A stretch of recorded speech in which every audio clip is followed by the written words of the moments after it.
तो पिछला क्लास जो हम टॉपिक देखे थे वो टॉपिक था कोलिनियर वेक्टर। उस पे एग्जाम्पल हम देखते हैं। कोलिनियर का डेफिनेशन बता के हम छोड़ दिए थे और एक कंडीशन बताए थे कोलिनियर के लिए।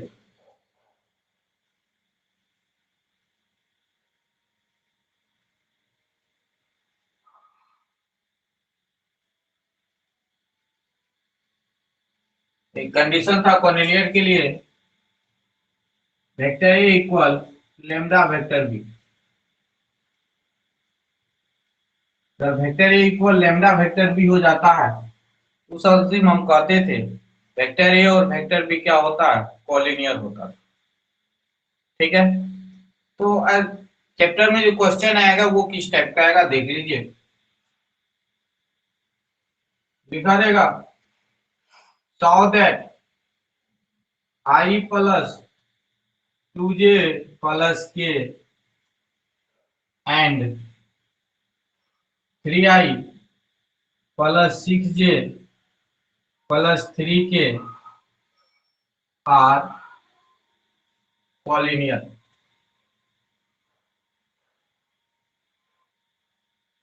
तो ये दोनों वेक्टर क्या है, कोलिनियर है, साबित करें। समझ गए?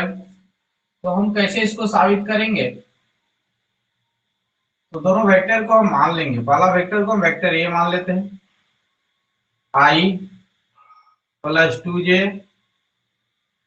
प्लस के, एंड दूसरा वेक्टर को हम बी मान लेते हैं, 3i plus 6j plus 3k। ठीक है, यह पहला समीकरण, इसको हम मान लिए। इसमें देखिए मेरा 3 कॉमन है तो 3 हम कॉमन ले लेते हैं, दिया जाएगा i plus 2j plus 3k। ये सब पे आई जे पे कैप लगा हुआ है, कैप यूनिट वेक्टर, चूंकि आई जे के यूनिट वेक्टर होता है, टाइप आगे बताएंगे, इसीलिए उस पर हम कैप लगाते हैं। अब यहां से देखिए वेक्टर बी बराबर 3, और ये किसका मान है, ए का, तो फ्रॉम कहां से हम लिख दिए, फर्स्ट से। और यहां से ये 3a बराबर क्या हो गया, बी। और आगे बढ़िए, ए बराबर 1/3 बी। 1/3 क्या हो गया, बी हो गया। हेंस अतः हम कह सकते हैं vector A and vector B are collinear. अतः वेक्टर ए और वेक्टर बी क्या है, कोलिनियर। समझ गया? तो वेक्टर ए बराबर लेमडा बी, जैसे लेमडा का मान देखिए क्या आया, 1/3 पॉजिटिव में आया। कोलिनियर का भी चार टाइप का होता है, लाइक, अनलाइक, इक्वल और निगेटिव। उसमें अगर पूछा जाए ये कौन सा टाइप में है, तो ये आपका लाइक टाइप में, कहेंगे लेमडा का मान पॉजिटिव आया। पहले ही हम बता चुके थे। तो लेमडा का मान देखिए इसमें क्या है, पॉजिटिव आया है, अर्थात ये कौन सा वेक्टर है, लाइक वेक्टर है। लाइक,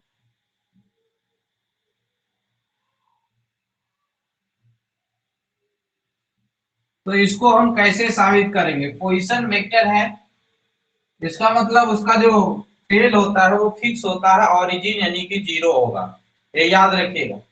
जैसे ए का पोजीशन वेक्टर, तो गिवन लिखिएगा ओ ए का आकार है तो ए दिए, पीछे ओ लगा देंगे, मतलब इसका जो टेल होगा वो क्या होगा, आपका ओ होगा। ओरिजिन होगा हमारा, हमेशा जब भी पोजीशन वेक्टर कहा जाए तो उसका जो टेल होगा ओरिजिन होगा, और हेड जिसका कह रहा है वही होगा। ठीक है, तो क्या है इसका, -2i plus 3j plus 5k, ये है। और फिर है बी का पोजीशन वेक्टर, मतलब ओ बी। आगे हम टाइप बताएंगे, अभी फिलहाल याद रखिए जब भी पोजीशन कहा जाएगा तो उस स्थिति में टेल हर हमेशा क्या होगा, आपका टेल हमेशा ओरिजिन होगा। क्या है दूसरा, i plus 2j plus 3k, और यहाँ पे दिया हुआ ओ सी 7i माइनस के। अब इससे आप दो वेक्टर निकाल लीजिए, दो वेक्टर आपका इससे बन जाएगा, कोई भी दो वेक्टर आप यहाँ से आसानी से निकाल सकते हैं। हम एक दो वेक्टर पहले निकाल लेते हैं, ए से बी वेक्टर बना लेते हैं, वेक्टर ए बी। ठीक है, ए बी वेक्टर कैसे निकालते हैं समझिए। ये निकालने का सीधा सा कॉन्सेप्ट है, हेड माइनस टेल, मतलब हेड का पोजीशन वेक्टर माइनस टेल का पोजीशन वेक्टर। हेड का पोजीशन वेक्टर मतलब ये देखिए, हेड टेल तो समझते हैं ना, लास्ट वाला क्या कहते हैं हेड और शुरू वाला क्या कहते हैं हम टेल कहते हैं। यहाँ होता है आपका हेड माइनस क्या टेल, यहाँ से हम हेड माइनस टेल करके इसका वैल्यू निकाल लेंगे। तो बताइए इसका मान कितना है, I plus 2j plus 3k minus 2i 3j plus 5k। बताइए क्या हो जाएगा इसका, घटा लीजिए। घटाने का नियम आप याद रखिए, सिंपल सा है, आई वाला के साथ माइनस माइनस क्या हो जाएगा प्लस, तो 3i 2 ये माइनस माइनस j 3 ये माइनस 2k। एक वेक्टर हम यहां से ज्ञात कर लिए और एक वेक्टर और हम ज्ञात कर लेंगे, यानी कि एक और किसी से बना लीजिए, ए से ही बना लेते हैं, ए से सी बना लेते हैं, ए सी। तो ओ सी माइनस क्या हो जाएगा इसका ओ ए, इसका देखिए हेड क्या है सी है, तो ओ सी, और टेल क्या है ए है, तो ओ सी माइनस क्या हो गया ओ ए। तो ध्यान रखिए अगर वेक्टर बनाना है तो वेक्टर बनाने का सीधा सा नियम है हेड माइनस टेल, यानी कि हेड का पोजीशन वेक्टर माइनस टेल का पोजीशन वेक्टर। तो ओसी का वैल्यूशन कितना है देख लीजिए, यहाँ पे दिया हुआ है 7i माइनस के, और आपका ओ ए का तो ऊपर में दिया था minus 2i plus 3j plus 5k। आप इसको घटा ले, 9i, ये तो इसमें तो j है ही नहीं, तो माइनस 3j, और ये आपका माइनस 6k। ये किसका मान हो गया एसी का, वेक्टर एसी का। ये था आपका वेक्टर एबी का, ये भी था वेक्टर एबी।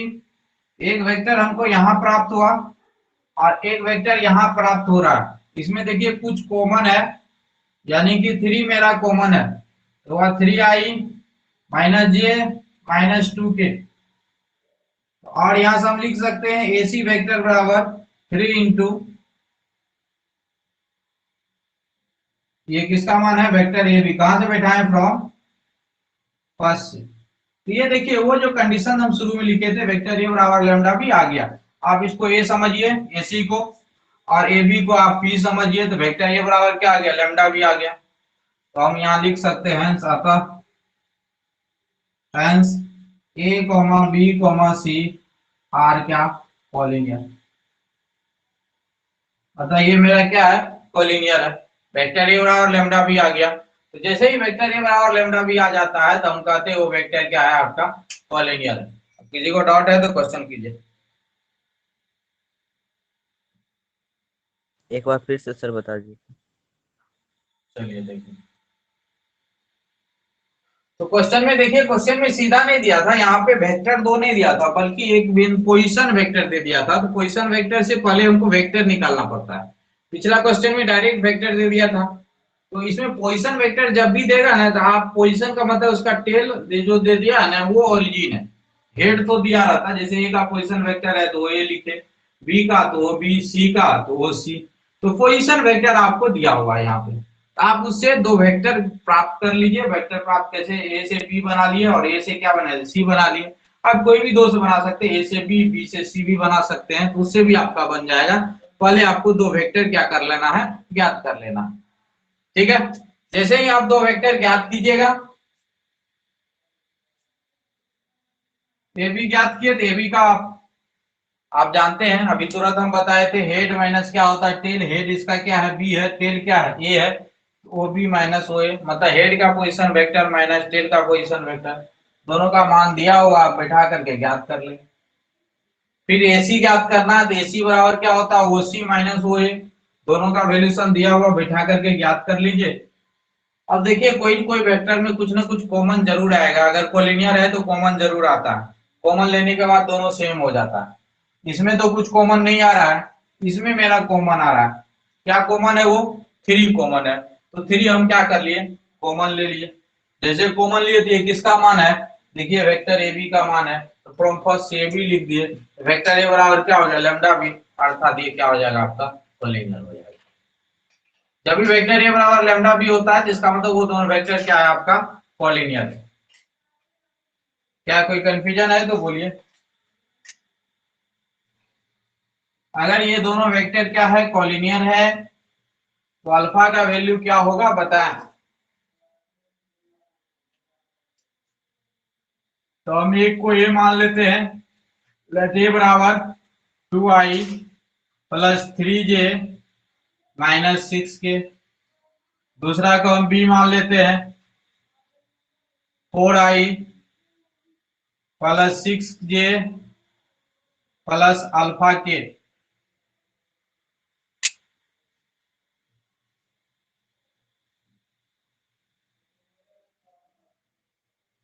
क्या क्या ये कॉलिनियर है, क्या लिखेंगे, क्योंकि vector A and vector B are क्या है कॉलिनियर है। जैसे कॉलिनियर लिखेंगे उसी इसके बाद इसका कंडीशन जो होता है वेक्टर ए बराबर लैम्डा बी, वो कंडीशन यूज कर लेंगे। कॉलिनियर का एन होता है वेक्टर ए बराबर लैम्डा बी, तो ए का जो मान है वो बैठाइए आई प्लस 3j माइनस 6k बराबर लैम्डा बी का मान 4i plus 6j plus alpha के, गुना कीजिए 2i 3j minus 6k 4 lambda I plus 6 lambda J plus alpha lambda के।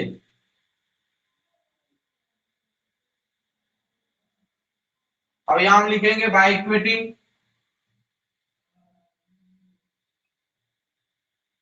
तुलना करने पर आई वाला का आई वाला के बराबर कर देते हैं, तो 2 बराबर हो जाएगा 4 लैम्डा, क्योंकि आई आई तो कट ही जाएगा, आई इधर भी है आई इधर भी है तो आई आई कट जाएगा, तो 2 बराबर क्या हो गया 4 लैम्डा, यानी कि 4 लैम्डा बराबर कितना हो जाएगा 2।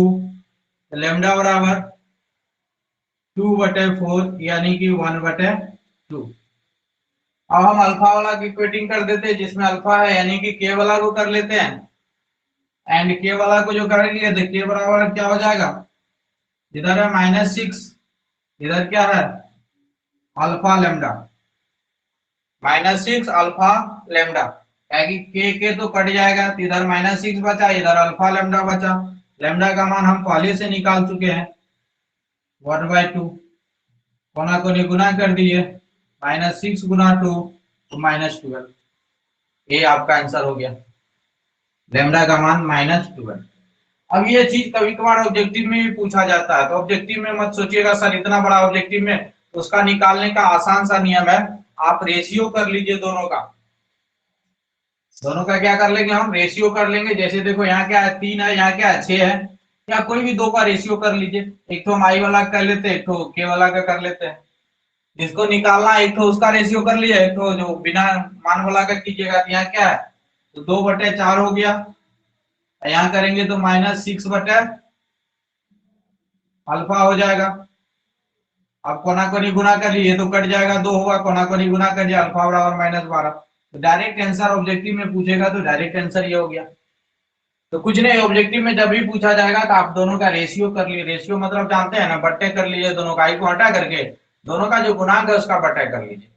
तो गुणांक तो बोलिएगा 3 ठो आएगा, 3 ठो हम नहीं लेंगे, कोई भी 2 ठो ले लीजिएगा, कोई भी 2 ठो लेके बना दो। रेशियो तो आपको 3 ठो आ जाएगा, एक तो 2/4 3/6 -6/अल्फा, तो 3 रेशियो आ जाएगा। तो 3 रेशियो हमको नहीं लेना है, कोई भी 2 रेशियो लेकर करके अल्फा का मान निकालना, अल्फा का मान हम निकाल लेंगे।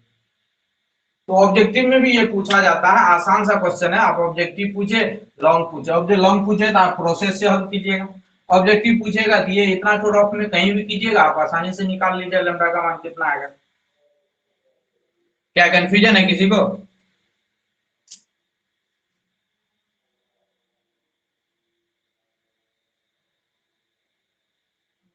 कोई कंफ्यूजन है?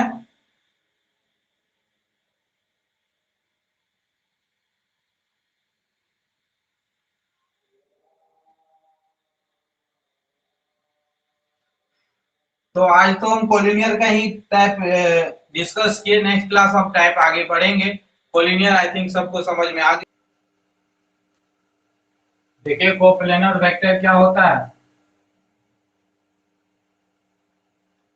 If the vectors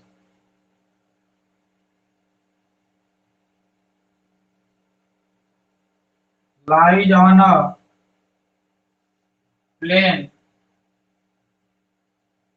then that vector is called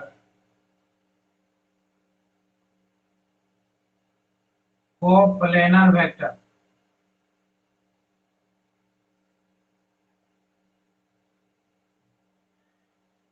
अगर वेक्टर एक ही सतह पे रहता है, जैसे सपोज दैट मान लेते हैं एक सतह है, और अगर वेक्टर इसी सतह पे रहे तो इसको हम क्या कहेंगे? कोप्लेनर वेक्टर कहेंगे। अगर वेक्टर एक ही सतह पे रहता है तो उसको हम क्या कहते हैं? कोप्लेनर वेक्टर कहते हैं। समझ गए? समझ गए तो आप इसको उतारिए। अगर ये वेक्टर जो होता है एक ही सतह पर है तो उसको हम कोप्लेनर वेक्टर कहते हैं।